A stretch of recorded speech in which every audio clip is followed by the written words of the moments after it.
we have one final and very special film before we close this year's edition, directed by a filmmaker who was here with us back in 2003, the first year of the festival, and we are extremely happy to have Nagesh Kukunoor back here to close the festival with.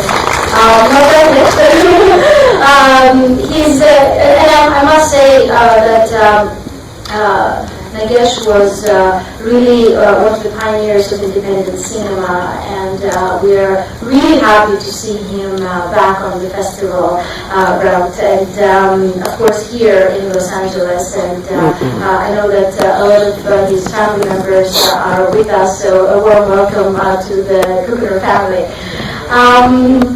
So Dhanak, you're in for a treat. It's a gorgeous tale of a brother and a sister who embark on a journey across Rajasthan in an attempt to meet the great Shah Rukh Khan.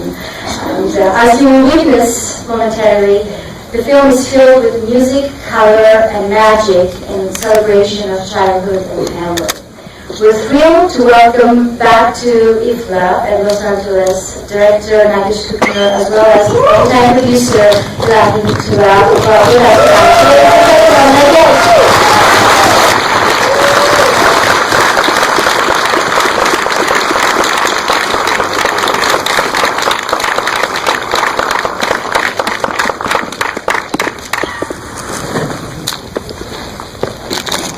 Thank you, Christina. Glad you got me out there so I could take my once-a-year opportunity to wear my sherwani. I'm not sure. Right. Shows you that directors don't handle tech very well. But a serious pleasure to be back here at IFFLA. Things have changed a little bit for me when I was first here, because the excitement of being at a festival and having an audience to watch it is something truly precious to a filmmaker. And the one thing that hasn't changed, even after all these years in so many films, is the joy of getting a one-on-one interaction with the audience. So often when we make films, we just get to read what the critic says, thanks to Twitter and Facebook, instantly. And but still, very glad to be here.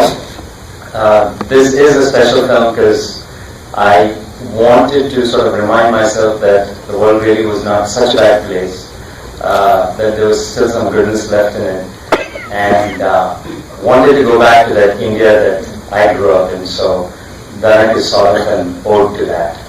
Thank you once again for having me, and I'll be here for the Q&A afterwards.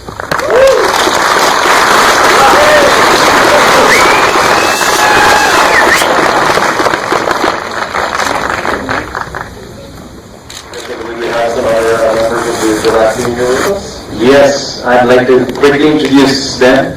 One of the producers on the film, Elahe Hiptoola. Elahe, come here. And also a lovely treat, we have Vipin Sharma, who managed to make it here all the way from Mumbai. Vipin, please come down, he plays the uncle.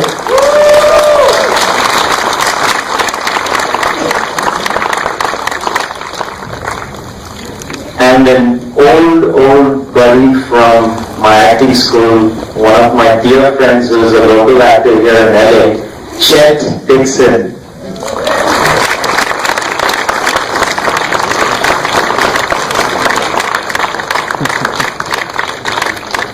Different questions ready, because we're going to turn questions over to the audience in just a moment, but I wanted to start things off. And Nagesh, as I've said before, the theme of IFFLA this year revolved around youth in India, and I was wondering where the story originated and what particularly appealed to you about telling a story from a children's perspective. After making Rockford back in '98, I really swore I would never act with kids. I would never work with kids, and the promise held for about 15 years. But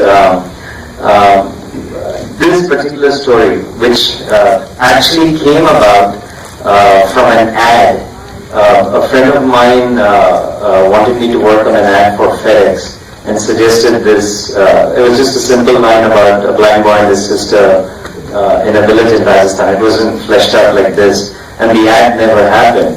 And about a year later, I saw the image of this boy and his sister walking across a desert landscape, and I called him up and I said, would it be okay if I, wrote a script on this? And he said, yeah, have it. And it was one of those stories that just came out very organic, very, I really didn't have any kind of design. I just sort of went with the flow and wrote it. So it's something that I enjoyed writing and making. And I wanted to ask both you and Elahe, I know you two have worked together for years and years, and I was curious as to the process of when you come up with a story and what the collaboration is like and what the division of labor is. Before I answer that, I'd be curious to see what Elahe has to say, so then I can counteract and refute every statement that she's done. He's the leader of the team, he works, we follow. You want to refute that, Nagesh? But, so Nagesh writes a script, and fortunately, or I'm completely honored to say that I'm the only one who gets to read it the first time, and then I have my comments. Usually things like, don't kill the children, this is too sad, how can they get lost, he cannot die, these are things I come up with an audience. And I look at every film, every script Nagesh makes as the audience and never as a collaborator. So I just look at it as how everyone should be looking at a film. But we've enjoyed working with each other, I guess, that's why it's been 15 years. And inshallah, lots more. So yeah, almost all the movies I make have happy endings and not the Bangkok variety. But even if I were to drift a little bit from that, like I said, Elahe will be the first one who's like, don't kill this person, don't kill her. So if she had a way, my scripts would be really, really bad.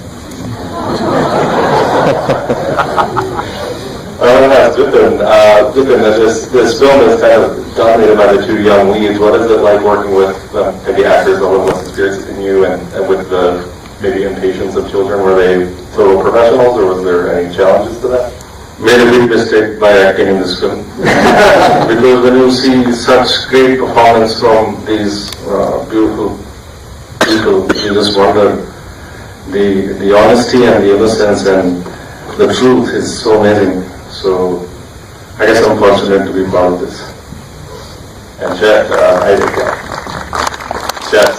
Nagesh mentioned you guys are acting buddies. What is it like to get a call to say, hey, come to India and work in this film? Actually, it was an email. It was great, because my fourth time, I think, to India, second time I went to Nagesh. I've always wanted to go back again. It's been about 4 years, and it was awesome. Yeah, and I've never been to Rajasthan, and he was like, you gotta go, one day you have to go to Rajasthan, it's beautiful, and I got to go, and it was amazing. Yeah, speaking of which, can we talk a little bit about the filming in Rajasthan and what it was like in that area? Lucky for us, we didn't have 15 layers of sunblock like Chet did. But, till you shoot in the desert, I've never really shot in snowy conditions, but you don't realize how much it can test you as a person. When you watch a film and you actually see the sunlight beat down on an actor, other than it creating a pretty image or not, you don't actually think about what goes on behind. But to be shooting in temperatures that average somewhere between 110 and 120, and these kids were truly, truly amazing. I mean, they would go under an umbrella, drink some water, but the moment the shot was called, they were on their game. And as adults, you can sort of understand the bigger picture that you're making a film and you need to make some sacrifices, but the fact that these kids did it, it was truly amazing. I mean, it was a difficult shoot, but it was one of my most enjoyable shoots. I was writing from this little hole in Bombay, but I spent a lot of time in Rajasthan. I know that area well. it's the one state that I truly enjoy filming in, and I keep going back there time after time to make films. And so to draw from those experiences was not that difficult. Since I was writing something which was a lot more fable-esque, I had the opportunity to sort of take characters who kind of existed and stretch them out a little bit, like that Chaldelia gypsy who wields a gun. I had fun with a lot of the characters. You see these women everywhere that you drive around in Rajasthan, but to see someone hold a gun or do something a little bit different was a whole lot of fun. It's a very lengthy audition process, but in Bombay these days you have a lot of child actors, a lot. So we looked at close to 500 children, and have a great set of assistant directors who sort of go through this process. And then we put at least about 100 to 150 children on camera, reading lines from the script. And it was interesting because finally I whittled it down to 2 sets of kids. And there was Krish and Hetal, and there were 2 other kids, what was it? Ankur and I forgot. And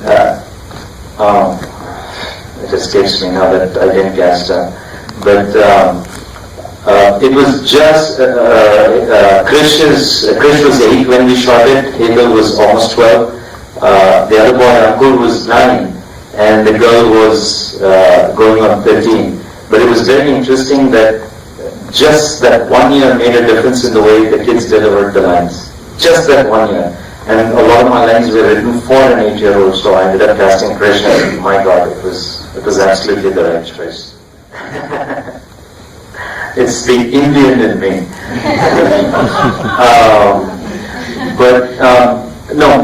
The music director is Australia. I've worked with him on, this is the 4th film that I worked with him on. And, we talk a lot about what works and what doesn't. And it's funny you should mention the music because I have 2 cuts. This is the international cut with subtitles. You should just see the Indian cut. I would want to see that. Is my song in the Indian cut? Yes. And in the Indian cut, there's a song that's sung by Chet. It's an amazing song. It's a duet between the boy and Chet. Oh wow! Yeah, and there's Sufi with a very Western voice. So it's a great part. It's a beautiful number. But in the international version, I actually brought the music down. There are 3 additional songs in the Indian cut. So there are 4 songs that have been removed from this version. Again, when you talk, this kind of the old India that one is reminded about, and where things are nice. I know it's illogically utopian, but I was pushing for exactly that, and to color it with a whole lot of music was great fun. So the Indian versions got a lot of songs. Would love to see. Maybe Chet should give us a few bars right now. Mr. Kalinda.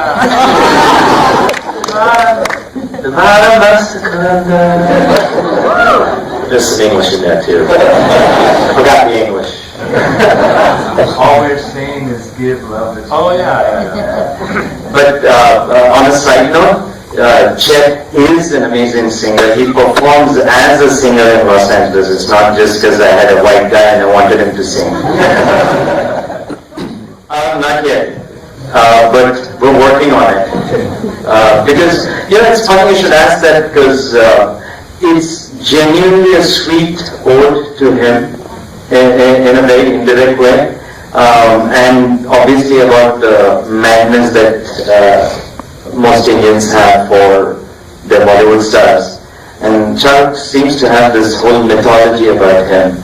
And obviously I wanted to offset that with Chotu being, crazy about Salman. So. Yeah, Salman. That'll be the next step. First let Shahrukh see. Look at what Shahrukh. That was the sound designer, Vipin, and there was another shot where you see him pick up the child, and then there was another shot where the camera tracks as you just see the unconscious girl in his arms, and it was a long tracking shot as it slowly fades to black. Eventually I took it out because it was a little redundant, but we just told him at the very last minute, we're like, you kind of look like Shar. So we quickly got him into costume, and he just thought it was a simple, pick the girl up and walk. And then after the sixth take, like, dude, his back just gave up. And he was so pissed off when he saw the final cut that the shot wasn't there. But yeah, no, we hope if Elahe can work on magic to have Shahrukh come at least see the film. We're talking to him. We're still not sure whether we want him in the film or to keep it as a mini where they call Shahrukh or not, we don't know. But let's see, inshallah, he will see the film and then we'll decide what to do with it. No, I simply had to pick two actors. And I was trying to go with,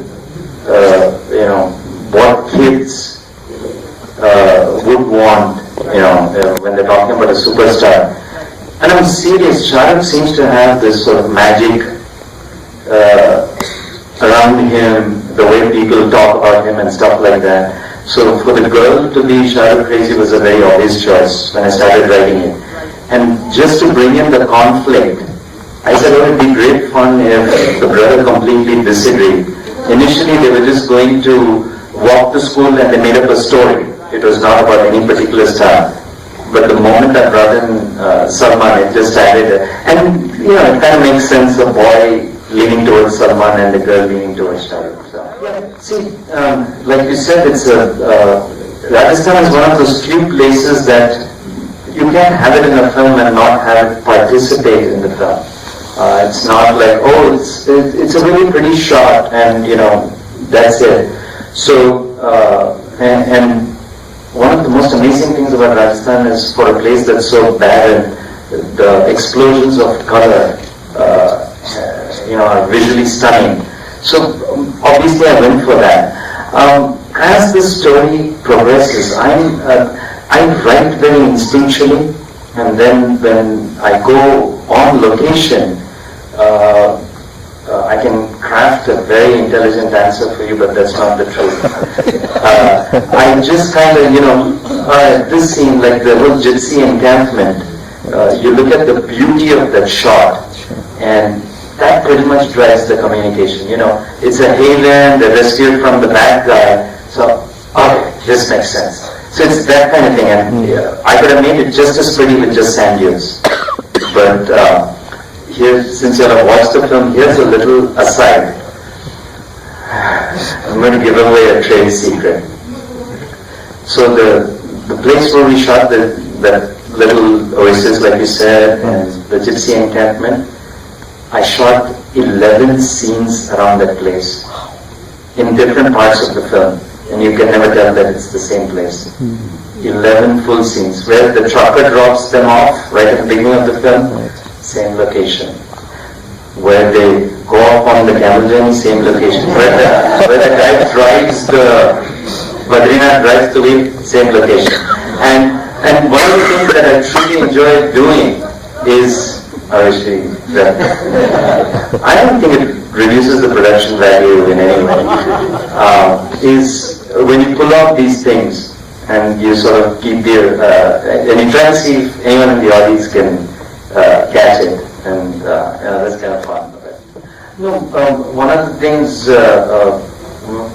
most of the things that happen in a film are very deliberate. I mean, there are some lucky accidents, but something as definitive as that kid always, I studied a bunch of blind kids, and one of the things that if you didn't really know that the kid was blind, you wouldn't be able to tell. Because a lot of times, other than just being a little off-center, and so I found what I thought was this sweetest spot for him to look blind, and it helped Krish as an actor. So yeah, it was a deliberate choice. Well, unfortunately, that is all the time we have. I want to thank Nagesh and Elahe, Vipin, and Chet for joining us for a very special film. And I want to thank all of you for a wonderful IFFLA 2015. We'll see you in 2016. Thank you for coming. Thank you. Very good.